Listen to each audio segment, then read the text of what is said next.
నమస్తే అండి. నేను డాక్టర్ శ్రీధర్‌ని, మీ యూరాలజిస్ట్‌ని అండి. సో, ఇంకొక కామన్ కంప్లెయింట్ ఏమొస్తుందంటే చాలామందికి బ్యాక్ పెయిన్ రాంగానే డౌట్స్ వస్తూ ఉంటాయి. నాకేమైనా కిడ్నీలో స్టోన్స్ ఉన్నాయా? లేదా? అనే ఒక డౌట్ కామన్‌గా ఎవరికైనా వస్తూ ఉంటుంది. యెస్, కరెక్టే.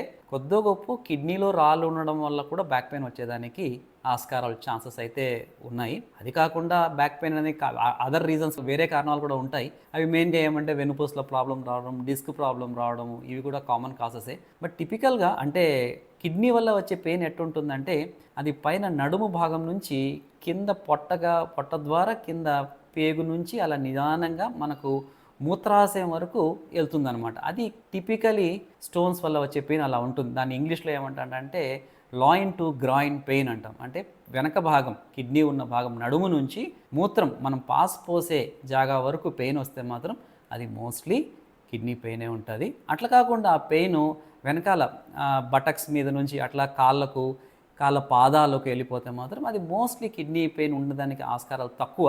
But it could be due to sciatica pain or nervous system సంబంధించిన పెయిన్ ఉండడానికి ఆస్కారాలు ఎక్కువ ఉంటాయి.